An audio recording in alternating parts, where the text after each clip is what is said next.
बिस्मिल्लाहिर्रहमानिर्रहीम। मेरे किसान न्यूज़ टीवी के सामीन और नाजरीन भाइयों, मैं हूं आपका भाई हाफिज़ वसीम मोहम्मद ख़ान। मैं अब दो तीन चीज़ों की तरफ आना चाहता हूं। सीड, और वो सीड आपने अच्छा हमेशा के लिए, इस साल के लिए नहीं बल्कि अगले साल के लिए भी आपने इस बात को मद्देनज़र रखना है कि बेहतरीन सीड जहाँ से आपको मिल सकता है, यू मस्ट गेट इट। और उसका पहली जगह है आरी वालों से आपने रब्ता रखना है, ताल्लुकात बरकरार रखने हैं। थोड़ा बहुत बीज भी मिल जाए उसको आप मल्टीप्लाई कर सकते हैं, और ये बीज वक्त के साथ साथ तब्दील होता रहना चाहिए। दूसरी पंजाब सीड कॉरपोरेशन, वो भी एक अच्छा ज़रिया है। अल्हम्दुलिल्लाह अभी तक वो बड़ा अच्छा ज़रिया है। उसको मतलब है खुदा करे उसको ख़त्म करने की तो कोशिशें हो रही हैं, लेकिन अल्लाह ताला करे वो बरकरार रहे और मजबूत। तीसरी चीज़ जो आपको देखनी है और वो है आपकी लेज़र लेवलिंग। अब सर पर गंदम खड़ी हुई है लगाने के लिए, मैं आपको कहूँ जी पहले लेज़र लेवल करवाएं, तो ये बड़ी अजीब सी और बड़ी बेवकूफ़ाना बात होगी। लेकिन अगर आपके ज़हन में ये बैठ जाए कि मैं इस मर्तबा नहीं करवा सका, लेकिन गंदम की कटाई के बाद मैंने पहला काम ये करना है कि अगर मैं सारे एकड़ नहीं करवा सकता तो मैं कम से कम 5 एकड़ इस तरह करवा कर मैं मतलब है उसको लेज़र लेवलिंग करवाऊंगा। उसके नतीजे में ये होगा कि जब आप आइंदा पानी देंगे तो वो किसी जगह खड़ा नहीं होगा, आपका पानी भी कम इस्तेमाल होगा और यूनिफॉर्म तरीके से फसल को पानी मिलेगा, और उसके नतीजे के अंदर वो आपकी फसल जो है गिरेगी नहीं, यानी गिरने का कम इम्कान होगा। तीसरी चीज़ जो मैंने देखी है, ये मेरे मुशाहिदात हैं, और जब आप मुशाहिदा करेंगे तो फिर आप उसका हल भी ढूंढेंगे, और मैं हल आपके ऊपर छोड़ना चाहता हूँ। आप मुझे बताएं कि ये जड़ी बूटियों का भी कहा जाता है कि 25 से लेके 40% तक ये नुकसान है जड़ी बूटियों का। एक तो नुकसान है कि वो खुराक वो भी उतनी खा जाती हैं जितनी आपने गंदम के लिए डाली है। वो गंदम तो जो खाएगी तो, लेकिन ज़्यादा जो है वो जड़ी बूटियाँ खा जाएंगी। दूसरा उसका नुकसान क्या होगा कि जब आप हार्वेस्ट करेंगे उसमें भी आपको प्रॉब्लम होगा। और तीसरा उसका नुकसान क्या होगा कि उसकी क्वालिटी ख़राब होगी, यानी कि जिस जगह पर भी आप लेकर जाएंगे वो आदमी कहेगा ये छान के लेकर आओ, और उस छान के लेके आने के अंदर आपकी पैदावार की जो औसत है वो भी कम हो जाएगी, इसलिए कि कुछ हिस्सा 10%, 15% हिस्सा वो जड़ी बूटियों में से बाहर निकल जाएगा। तो आपने जड़ी बूटियों को हर सूरत में मारना है।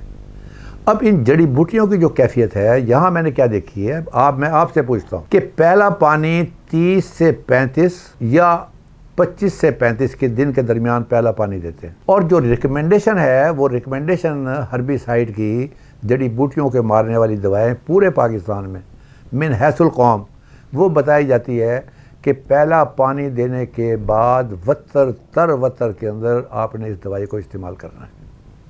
अब बात मुशाहिदे की हो रही है।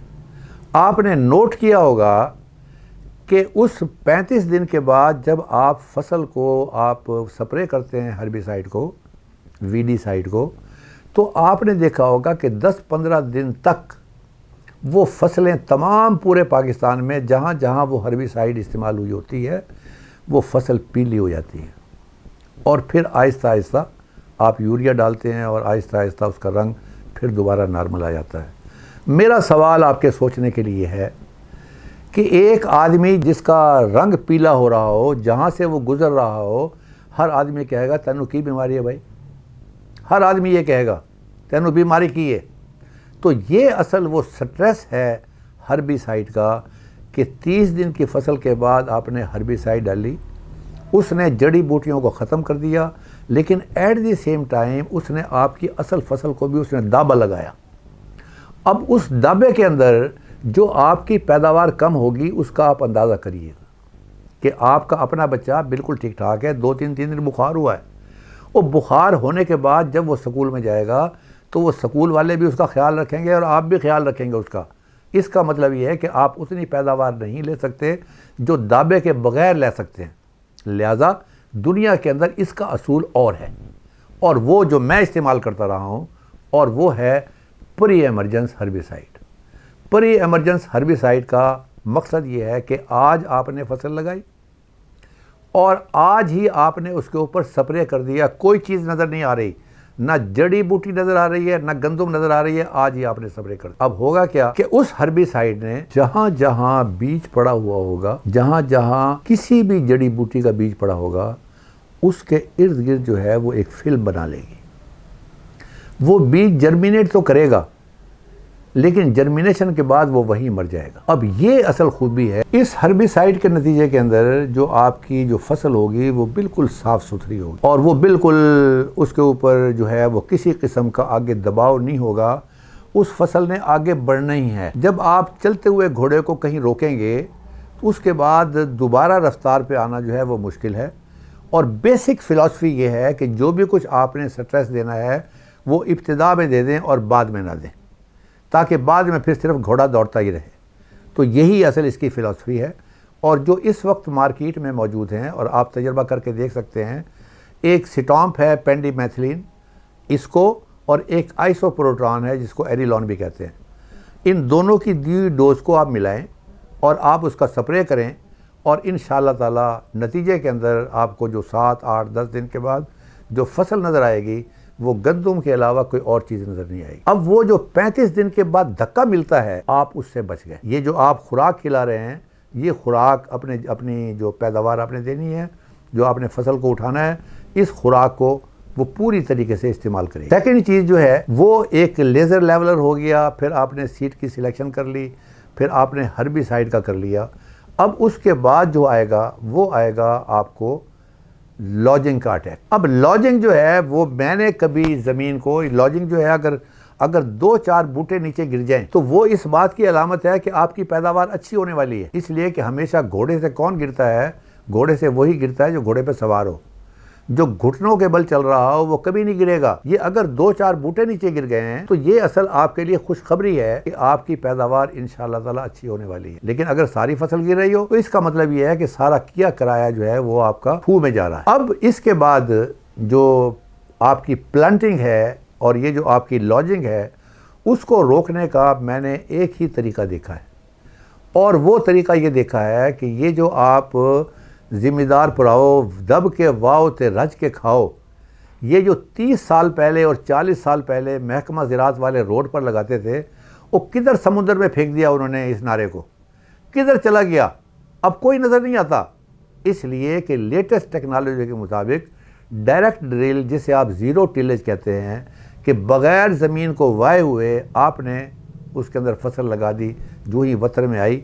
अब यहाँ पाकिस्तान में लोग ये समझते हैं कि शायद ये मुंजी के अंदर लगाने का ही तरीका है, लेकिन मेरा तजर्बा मुंजी का नहीं है। ये कपास में भी लग सकती है, ये दूसरी चीज़ों में भी लग सकती है। सवाल ये है कि आपने ऊपर वाली चीज़ को जो है ख़त्म करना है, ज़मीन को वतर में लेके आना है, और वो फसल जो लगेगी वो आपके लॉजिंग के इम्कानात बहुत कम कर देगी। वाई? अब मैं उसका जवाब देता हूँ। जब मैंने ज़मीन को दब के वाया और रज के खाने की उम्मीद के अंदर मैंने पूरा का पूरा जोर लगा दिया, डीज़ल भी लगाया, ट्रैक्टर भी लगाया, आदमी भी लगाया, सारा कुछ लगाया, लेकिन मैंने ज़मीन को इतना पोला कर दिया कि आइंदा 1 साल तक वो सख्त नहीं होगी। लिहाजा जब मैंने गंदम लगाई है, गंदम को मैंने 3 पानी भी लगाए हैं, और उसके नतीजे के अंदर बेहतरीन मैंने पूरी कोशिश की। उसके नतीजे के अंदर उसका झाड़ जो है, जो हम कह रहे हैं कि 80 मन और 50 मन और 60 मन और 70 मन जिसकी हम उम्मीद रख रहे हैं, उसका बोझ भी ज़्यादा होना चाहिए। अब इसकी जड़ें चूँकि पोली ज़मीन में हैं, जो आपने तैयार की हैं, जो अपने सर पे आप ही कुआड़ा मारा है आपने, और उसके अंदर पानी भी लगा हुआ है, या रात को बारिश हो गई है, तो वो जो उसकी पकड़ है जड़ों की, वो जड़ों की जो पकड़ है वो इस काबिल नहीं होती कि उस पूरे बोझ को बर्दाश्त कर। उसके नतीजे में वो फसल गिर जाएगी। अब आ जाए हम डायरेक्ट ड्रिल का या ज़ीरो टिलेज। ज़ीरो टिलेज के अंदर आपने ज़मीन को नहीं किया, तैयार नहीं किया, आपने डायरेक्ट लगा दिया सिर्फ वतर की हालत के अंदर। अब होगा क्या कि जहाँ तक वतर होगा वहाँ आसानी से उसकी जड़ें जाएंगी, और ज़मीन ने उसकी जड़ों को ऐसे पकड़ के रखा होगा। नतीजा क्या होगा कि जब ये हवा चलेगी और बारिश आएगी तो वो ज़मीन तो सख्त है, वो ज़मीन तो पोली नहीं है, वो आपने दब के नहीं वाया। लिहाजा उन जड़ों की जो अपनी कोशिश से अपने आप को एस्टेब्लिश करेंगी, उनकी ताकत ज़्यादा होगी। उन्होंने अपने बलबूते के ऊपर दाएं बाएं फैलना है। उधर आपने प्रोवाइड किया उसको अच्छा माहौल कि ज़मीन को वाह के वो बड़ी आसानी से दाएं भी चली गई और बाएं भी चली गई। लेकिन यहाँ पर आपने सिर्फ पानी का ख्याल रखा है, ज़मीन को वतर में रखा है।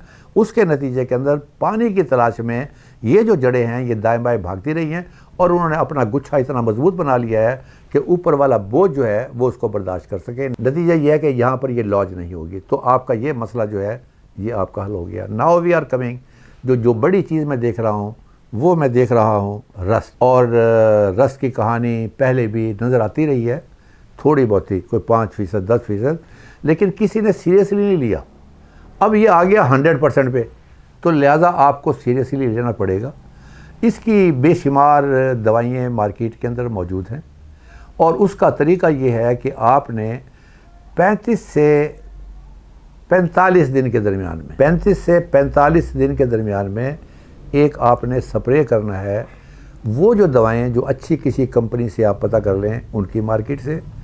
और दूसरी जो है, ये असल रस्ट कैसे पैदा होता है, जब हवा में नमी ज़्यादा हो और बारिश हो तो उस हालत के अंदर ये जो स्पोर हैं इसके ज़्यादा उठते हैं। और दूसरा स्प्रे करना है आपने 60 से 65 दिन के दरमियान में, इसलिए कि या वो आखिर में आएगी, शुरू से जो आपने 35 से 45 दिन के दरमियान में किया है, बल्कि इसको आप 50 दिन भी लेके जा सकते हैं। 50 दिन के अंदर जो आपने किया है ये आपको 65 दिन तक महफूज रखेगी। और 65 वाली जो है, 65 से 70 वाली जो है, ये आखिर में महफूज रखेगी। अब एक और भी आ गया पैदावार को बढ़ाने का, मैं वो नहीं बता रहा हूँ आपको बात जो हमारे जो पैदावारी टेक्नोलॉजी वाले ने बताया है कि आपने ये चीज़ डालनी है और आपने ये चीज़ डालनी है, वो तो आप डाल चुके हैं। एक चीज़ है फोलियर स्प्रे। और वो फोलियर स्प्रे क्या है, वो एक तो पौधे को ताकतवर बनाता है।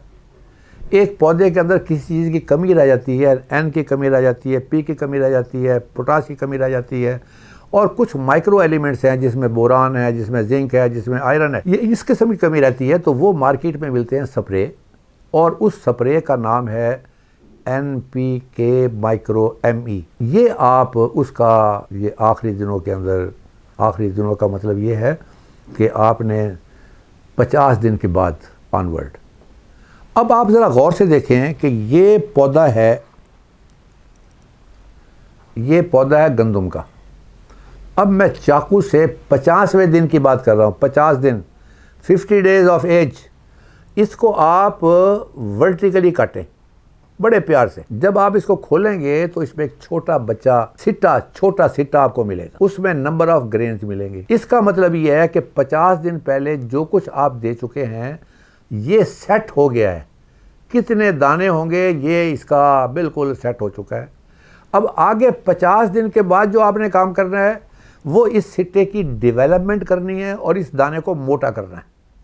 और उस मोटा करने के लिए ही ये तमाम चीज़ें बताई जाती हैं। और उसके अंदर एक चीज़ स्प्रे भी है, और वो स्प्रे है कि आप NPK का स्प्रे करें और उसके नतीजे के अंदर ये चीज़ अच्छी रहेगी। अब ये एक है गोब की हालत। गोब की हालत के बाद आता है स्पाइकिंग। स्पाइकिंग का मतलब है उसमें छोटे छोटे सिट्टे के जो बाल हैं, जो ऑन जिसको कहते हैं, वो बाहर निकलने शुरू हो जाते हैं। यहाँ तक ये चीज़ खाती है। अब उसके बाद जो हो गया वो आपका हेडिंग हो गया। गोब से निकल के स्पाइकिंग पे आ गए, स्पाइकिंग से निकल के आप दाने के ऊपर आ गए। अब सिर्फ दाने को जो आपने पहले दिया है, अब इसको मज़ीद देने की ज़रूरत नहीं है। अब इसको सिर्फ पानी चाहिए, उतना पानी चाहिए जितनी इसकी ज़रूरत। वो बारिश के ज़रिए भी पूरा हो सकता है, एक हल्का पानी भी नीचे लगा सकते हैं, इसलिए कि इस दाने को आपने श्रिवल नहीं होने देना है। ये श्रिवल होगा तो आपकी पैदावार कम होगी, ये मोटा होगा, इसकी मार्केट भी अच्छी होगी। तो ये आपने इन चीज़ों का आपने ख्याल रखना है। अब एक और नई चीज़ है और वो है हमारे यहाँ, उसे कहते हैं खुदा खौफी की कमी। जो हमारे बुज़ुर्ग हैं और आज से 20-25 साल पहले इस पर एफिड नहीं पड़ता था, एफिड तेला। अब तेले की बेशुमार किस्में वो सारी की सारी आ जाती हैं। और उसकी सिंपल रीज़न दो बीमारियों की सिंपल रीज़न नाइट्रोजन है। एक जो आपकी फसल लॉज करती है, आपने ज़रूरत से ज़्यादा यूरिया दिया होगा जितना रिक्वायर्ड नहीं होगा। और यूरिया क्या करता है, वो फसल की बढ़ोतरी को तेज़ करता है, उसमें ताकत पैदा नहीं करता, ताकत पैदा करती है फास्फोरस या पोटाश। और दूसरा जो है वो उसको रखता है उसके रंग को सब्ज़, और सब्ज़ रंग को देखकर आपका दिल खुश हो जाता है कि जी माशाल्लाह फसल बहुत अच्छी है। लेकिन आप ये नहीं देखते कि ये फसल जो बहुत अच्छी है ये खड़ी भी रह सकती है या नहीं रह सकती। लिहाजा एक तो आप यूरिया जो रिकमेंडेड डोज है उसके मुताबिक इस्तेमाल करें। पहली सूरत तो ये है कि कम यूरिया होने की वजह से इसका कद भी नहीं बढ़ेगा, कद नहीं बढ़ेगा तो लॉज भी नहीं होगा। दूसरी सूरत ये है कि कम यूरिया करने से इस पर एफिड भी नहीं आएगा। लेकिन अगर आपने इस्तेमाल कर लिया और कद भी थोड़ा सा बढ़ गया और फसल भी ज़्यादा सब्ज़ हो गई, तो फिर उसके लिए एफिड के लिए डेल्टा मैथरीन और साइपर मैथरीन ये सबसे पहले पत्तों के नीचे नज़र आएगा। तो आपने पत्तों के नीचे देखना है, नीचे बूटों पर देखना है, उसकी जड़ों के करीब, वहाँ भी काले काले निशान पड़े होंगे, वो बेसिकली जो है वो तेला होगा। तो ये आप इसको जहन में रखना है कि उसका स्प्रे करना है। ये लोग कहते हैं कि जो पानी छिड़क दो, फलाना कर दो, लेकिन वाई टू टेक रिस्क। अगर आपने पैदावार ज़्यादा लेनी है तो फिर वाई टू टेक रिस्क। तो ये रिस्क आपको नहीं लेना चाहिए। तो मेरी अब ये फोलियर स्प्रे भी आ गए हैं। फोलियर स्प्रे का मतलब ये है कि उसके अंदर बोरान भी है, उसमें जिंक भी है, उसमें आयरन भी है। हमारे मुल्क के अंदर सबसे बड़ा इशू क्या है? वो सबसे बड़ा आने वाले वक्त के अंदर जो मैं बता रहा हूँ, वो इशू ये है कि हमारे गंदम के अंदर वो चीज़ें नहीं हैं जो पहले चीज़ें थीं। इसलिए कि पहले 8 मन लेते थे, अब हम 32 मन ले रहे हैं, 40 मन ले रहे हैं। इसका मतलब है ज़रूरत से ज़्यादा वो चीज़ें जो हमारी ज़मीन में नहीं हैं, हम उनको हासिल कर रहे हैं। और उसके नतीजे में हमारे जो खाने वाले, जो ये गंदम खाने वाले बच्चे और लोग जो हैं, उनको आयरन नहीं मिल रहा है, उनको जिंक नहीं मिल रहा है, उनको बोरान नहीं मिल रहा है। तो ये चीज़ें जो माइक्रो एलिमेंट वाला है, इसको कहते हैं फोलियर स्प्रे। ये फोलियर स्प्रे भी आप कर सकते हैं। अब ज़्यादा पैदावार लेने के लिए मैंने आपको बताया कि यूरिया ज़्यादा इस्तेमाल नहीं करना, लेकिन उसका एक तरीका है, और वो तरीका ये है कि जब तक आखिरी वक्त तक आपका पौधा जितना ग्रीन रहेगा, ख़ास तौर पर एक आखिरी जहाँ से सिट्टा निकलता है उसके साथ एक पत्ता होता है, उसको कहते हैं, अरबी में कहते हैं वर्का अलम और इंग्लिश में कहते हैं फ्लैग लीफ। ये flag leaf, it is so important. ये सारी खुराक और दाने को मोटा करना इसी ने करना है। और अगर तमाम पत्तों को काट दें, इसको रहने दें, तो आपकी पैदावार पर कोई असर नहीं पड़ेगा। लेकिन अगर ये टूट गया और ये सूख गया और बाकी सारे सब्ज़ रहे, तो आपकी पैदावार कुछ नहीं होगी। लिहाजा इसको सब्ज़ कैसे रखना है, उसका सब्ज़ रखने का तरीका मैंने यूरिया के बारे में बताया, ज़्यादा नहीं करनी। लेकिन जो मैं बता रहा हूँ वो ये है कि 2% स्प्रे यूरिया का आपने करना है। उसका 5 टैंकी होती हैं, 100 लीटर पानी होता है, 2 किलोग्राम आपने यूरिया डालकर 5वें दिन के बाद एक स्प्रे कर देना है। उसके नतीजे के अंदर आपकी फसल जो है, ख़ास तौर पर फ्लैग लीफ, वो सब्ज़ रहेगा। सब्ज़ रहेगा तो फोटोसिंथेसिस ज़्यादा होगा, फोटोसिंथेसिस ज़्यादा होगा तो खुराक ज़्यादा बनेगी, खुराक ज़्यादा बनेगी तो आपके दाने मोटे होंगे। अब आगे भी हम जा चुके हैं। हमारा फूड हार्वेस्ट जो लॉस है, पोस्ट हार्वेस्ट लॉस, वो हमारा बहुत ज़्यादा है। किसी दिन हम उसके बारे में प्रोग्राम करेंगे। इस वक्त मेरी ख्वाहिश ये है कि गवर्नमेंट जो है वो इसकी कीमत मुकर्रर करे, हॉलैंड के मॉडल को अपने जहन में लेकर आए, और ख़ुदा के लिए इन किसानों को जो है वो आप मोटिवेट करें कि ये ज़्यादा से ज़्यादा पैदा करें। और जो हमारे रिसर्चर्स हैं उनको टारगेट दें कि ये दुनिया जो है, ये यहाँ पर 70, 80 और 75 और 35 के ऊपर हम आगे खड़े हुए हैं, एवरेज हमारी 26 है, तो कुछ खुदा का खौफ करना चाहिए, उसकी तरफ हमें प्रायोरिटी देनी चाहिए। मैंने 1, 2, 1 का मतलब हुआ मैंने फास्फोरस, 2 का मतलब हुआ नाइट्रोजन, और 1 का मतलब है पोटाश। मैंने ये इस निस्बत से जो है बेसल फर्टिलाइज़र लगाया। उसके बाद मैंने 35 दिन के बाद, इसलिए कि मेरा ईमान यह है कि 35 दिन के अंदर पूरी फसल भर जानी चाहिए, मैंने NP को इस्तेमाल किया, 1 बोरी NP, जिसमें नाइट्रोजन भी हो गई और फास्फोरस भी हो गई। मैंने कभी पोस्ट एमरजेंस हर्बिसाइड के पास नहीं गया। मैंने 50 दिन पर मुझे पता चल गया कि अब इसका यील्ड पैटर्न सेट हो गया है। उसके बाद मैं वो 2% यूरिया के ऊपर मैं गया हूँ। मैंने वक्त के ऊपर जो है 50वें दिन पर भी और फिर 65वें दिन के ऊपर भी मैंने फंजीसाइड इस्तेमाल की है।